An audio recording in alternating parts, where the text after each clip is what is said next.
Chapter 10. The reality of Christ's Passion. But if, as some that are without God, that is, the unbelieving, say, he became man in appearance only, that he did not in reality take unto him a body, that he died in appearance merely, and did not in very deed suffer, then for what reason am I now in bonds, and long to be exposed to the wild beasts? In such a case, I die in vain, and am guilty of falsehood against the cross of the Lord. Then also does the prophet in vain declare, They shall look on him whom they have pierced, and mourn over themselves as over one beloved. These men, therefore, are not less unbelievers than were those that crucified him.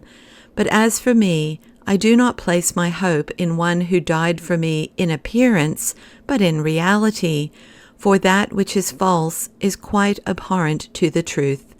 Mary, then, did truly conceive a body which had God inhabiting it, and God the Word was truly born of the Virgin, having clothed himself with a body of like passions with our own.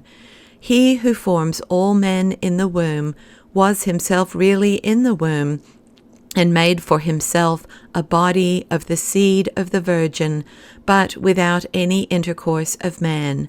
He was carried in the womb, even as we are, for the usual period of time, and was really born, as we also are, and was in reality nourished with milk, and partook of common meat and drink, even as we do. And when he had lived among men for 30 years, he was baptized by John, really and not in appearance.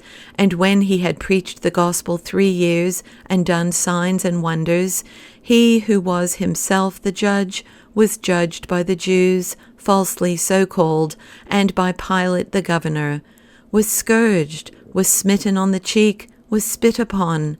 He wore a crown of thorns and a purple robe. He was condemned.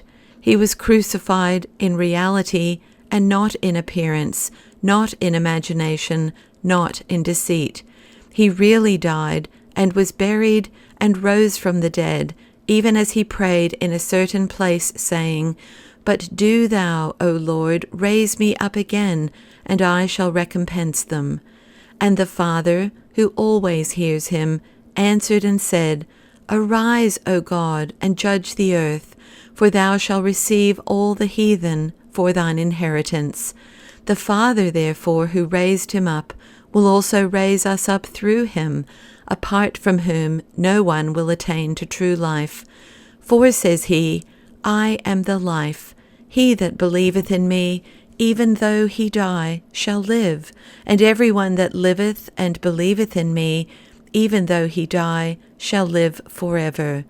Do ye therefore flee from these ungodly heresies, for they are the inventions of the devil, that serpent who was the author of evil, and who by means of the woman deceived Adam, the father of our race.